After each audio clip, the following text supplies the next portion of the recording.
Extraordinary things are happening all around us all the time, often right in front of us, but we miss them because our brains are adept to blocking out anything that doesn't fit within our established models and limits. So, understanding our true beliefs about how life works is so essential when we choose to deliberately create a life we desire. Actively participating in shaping our reality is crucial when it comes to achieving our desires because if you don't take the reins and become the conscious creator, somebody else will create your life for you and they will put barriers upon your growth. So, by examining how we categorize things, we can pretty much understand the limits we've placed on what we perceive as our physical reality. Any information that comes to our awareness is first filtered through the physical senses and examined by the brain. If the brain decides to exclude something based on the limits we've acquired and maintained, we won't even know that we perceived it. So, in essence, all of the options are available right in front of us. We already are that which we want to be. The higher version of ourselves is on another timeline. It's up to us to move to that timeline and just become in this moment that person that we envision. These moments happen to us every day. The brain will deny any information that doesn't fit the model it knows. From the brain's point of view, there can be no understanding of all the options available. So, when limitations have been placed on these options, we become limited. From the brain's point of view, there can be no understanding of all the options available when limitations have been placed on these options. This understanding emphasizes that the value of training our brain instead of allowing it to train us is absolutely the path to greatness. To have the life we truly want and to make the law of attraction work in our favor, we must initially ignore disbeliefs until they disappear, replacing them with a dedicated conscious action toward what we want to create. I want to repeat that. We must replace them, these disbeliefs, with dedicated conscious action toward what we want to create. So, how do we do this?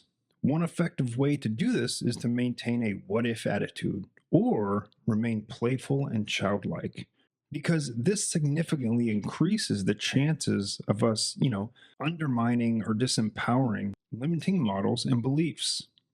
You may think something is impossible for you, but what if you allowed your mind to entertain the idea? So, for instance, you might think having an amount of money or the relationship you desire will never happen.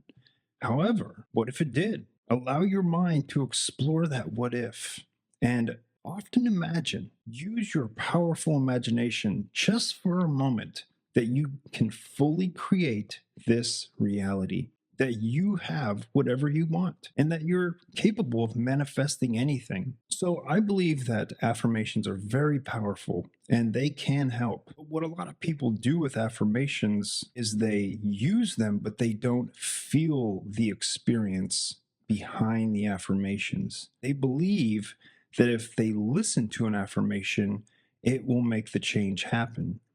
But that's not how it works. The affirmation is there for you to take upon yourself and create that image of you affirmed as the person you wish to be in that future timeline.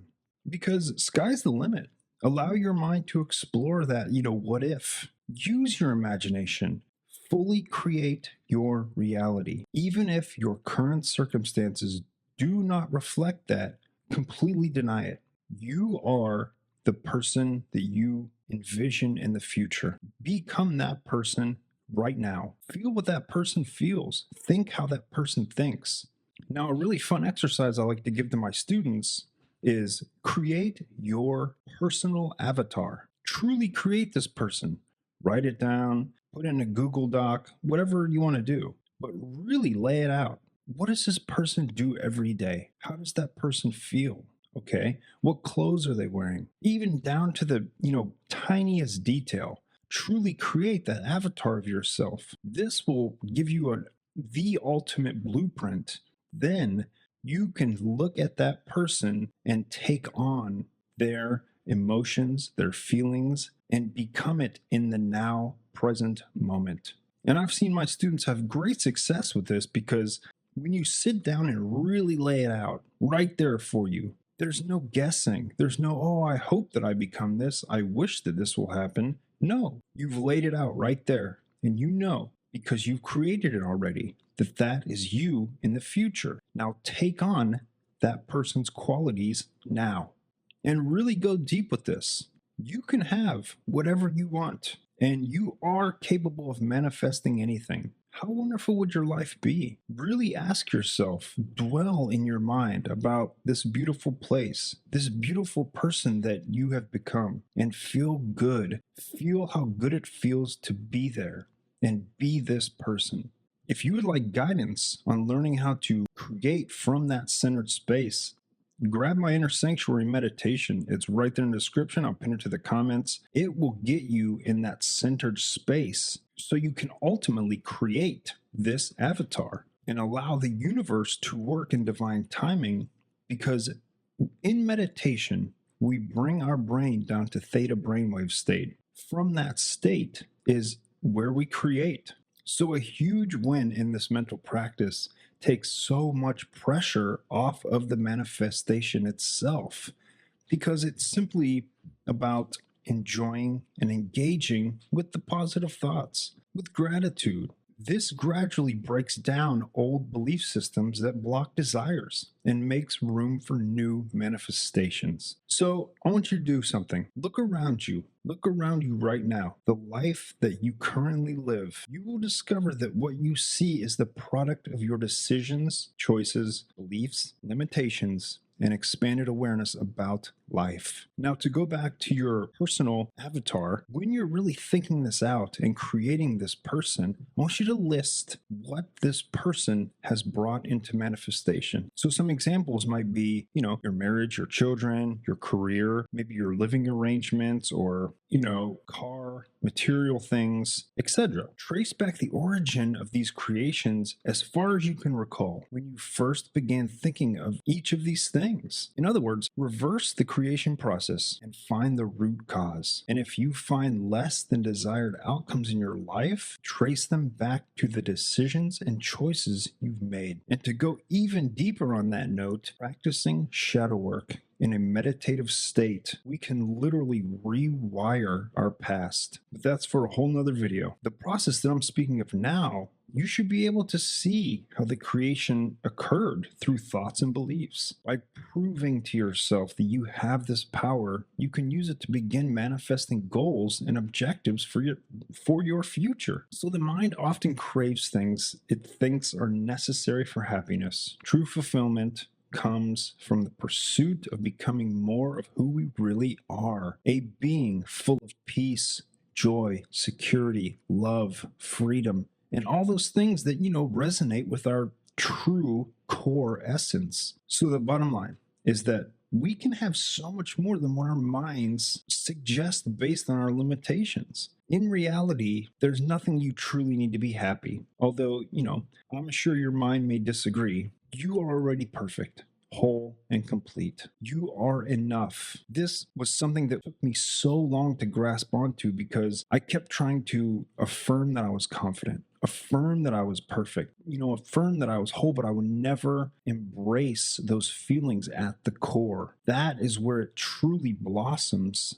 And for me, the number one thing that I wrote down in the morning that resonated more than anything I am enough. That's it. Embracing this feeling allowed my life to become almost effortless. And I'm not talking about dismissing desires because the brain will always have them. What it does mean is that reaching a state of completeness allows for a non resistant state that opens up the previously limited model that may have dictated our life and probably had for years, if not decades. I remember when I really came out of the depths and saw how much I was limited by past experiences, subconscious beliefs that were just like ball and chains on my absolute heart. And it was crushing and liberating at the same time because I think a lot of spiritual teachers, they miss this part. When we become conscious and we start to elevate to higher levels, you are letting go of the old self and it feels bad. It feels wrong. It feels like you need to hang on and latch on to these things that you've held on to for so long, so many years, but it's necessary to just let them go because it creates so much space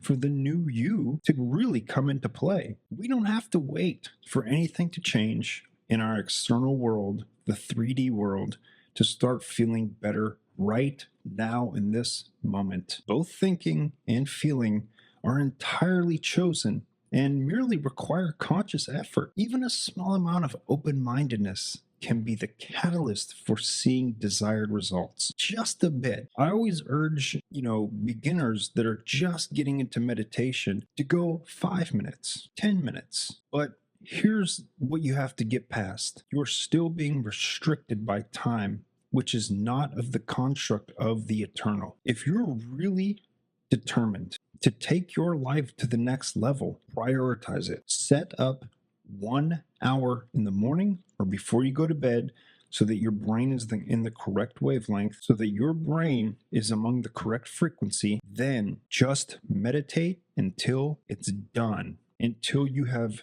tamed the animal. And that's it. And you will know when that happens. You will know because you won't want to stop meditating. It feels so good. You just don't want to stop. You're not restricted by time. There's nothing you have to do. Nothing. You just are, and you are complete and enough. And you realize this. And sometimes you got to really push through it. Do it for an hour. Do it for 2 hours if you have to. But I think it's really important, like Dr. Joe Dispenza says, you must tame the animal. And as you get deeper and deeper into this practice, you will continue to replace old beliefs and feeling states with new awareness. And you'll find your entire world beginning to brighten. It is incredible, but it doesn't happen with just a little bit here, a little bit there. That'll get your foot in the door, and it's good.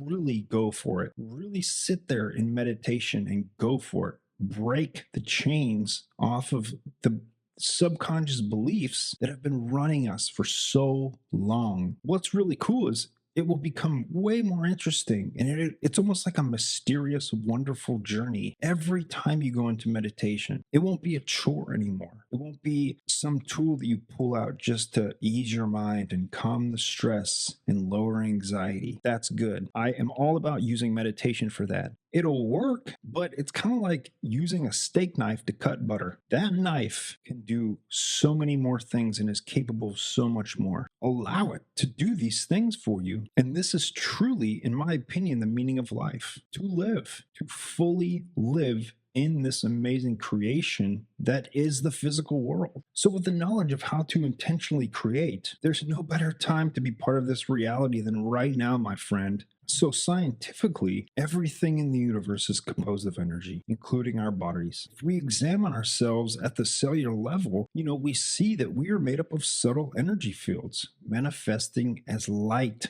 and sound. So each cell in our body operates on electrical energy. Overall health is determined by the presence of a positive or negative energy. So scientific tests such as MRIs and CT scans, these measure the energy levels within our cells. So surprisingly, all cells share a similar structure. And under specific conditions, they can revert to their original state of being, capable of transforming into anything. This means that by clearing old wounds and outdated information from our cellular structure, we can create new instructions for positive transformation. Modern science, it tells us, it reveals that cells contain DNA, which not only hold the blueprint for our physical bodies, but also for our mental, emotional, and spiritual states, my friend. See, our cells remember. They remember everything. Everything from thousands and thousands of years ago. It's in your DNA. Who we have been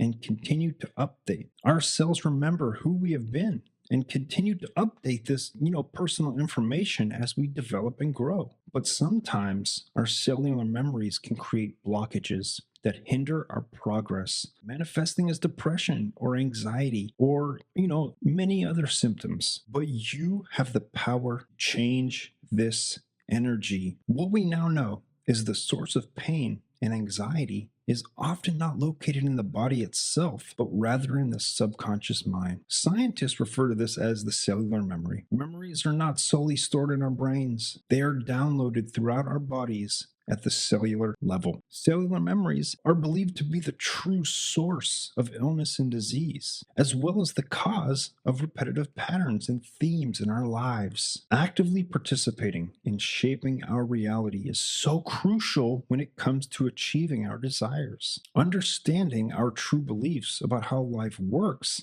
is so essential when choosing to deliberately create a life by design. Any information that comes to our awareness is first filtered through our physical senses and examined by the brain. If the brain decides to exclude something based on the limits we've acquired and maintained, we don't even know that we perceived it. So branching away from the physical, continually chipping away and replacing old beliefs, old patterns, and feeling states with new awareness. This is how we change our entire world. Thank you for watching, my friend. Don't forget to grab your free guided meditation. I'll see you in the next video.